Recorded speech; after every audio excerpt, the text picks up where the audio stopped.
ඔබතුමා චෝදනා රාශියක් එල්ල කළානේ. හැබැයි ආණ්ඩුව පාර්ශවයෙන් කිව්වේ මේක මේ අවුරුදු 5ක් දීලා තියෙනවා. ඒ නිසා අවුරුදු 2ක් තුල රට ගෙනාපු මග සහ ඉදිරි අවුරුදු තුනේ ගෙනියන්න තියෙන මග පිළිබඳව පැහැදිලි කළා. ගත්තු ණය පිළිබඳව ඔහු සඳහන් කළා. ඒවා ඒ විදිහටම තියාගන්නවද නැත්නම් ණය අරන් තවදුරටත් මගුල් කනවද කියන ප්‍රශ්නය තමයි අවසාන වශයෙන් මතුවෙන්නේ. මම කියන්න ධම්මික එහෙම මේ රටේ ජනතාව එහෙම බලයක් දුන්නේ නැහැ මේ ආණ්ඩුවට. මේ ආණ්ඩුවට කිව්වේ නැහැ උඹලා අවුරුදු 5ක් ඉඳපල්ලා මෙන්න මේගොල්ලොත් එකතු කරගන්න එහෙම එකක් මිනිස්සු දුන්නේ නැහැ.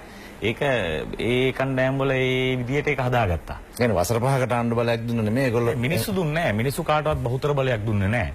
බහුතර බලයක් දුන්නේ නැහැ. ඒකට එක්සත් ජාතික පක්ෂයට ශ්‍රී ලංකා නිදහස් පක්ෂයේ කණ්ඩායමක් ගිහිල්ලා ඒ ආණ්ඩුව හැදුවා.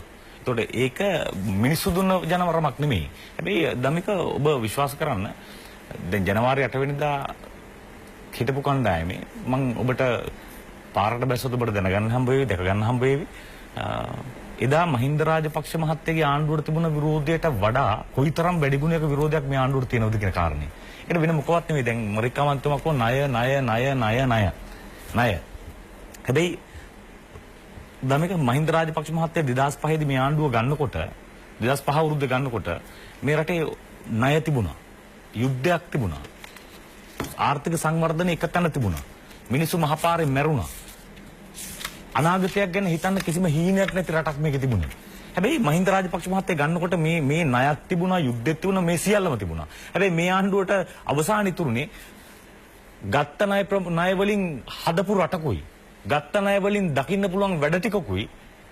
යුද්ධ ඉවර වෙච්ච රටකුයි. දැන් මේගොල්ලන්ට හම්බුණා නම් යුද්ධෙත් තියෙන, ණයක් තියෙන, මහපාරේ මිනිස්සු මරන රටක්. මෙහෙම නෙමෙයි අම්මෝ යන හන්දියේ චූ යනවා. ඒක තමයි වෙන්නේ. මුත්‍ර කර කර ඉන්න වෙන්නේ. කියන්නේ වෙන කිසිම දෙයක් නැහැ.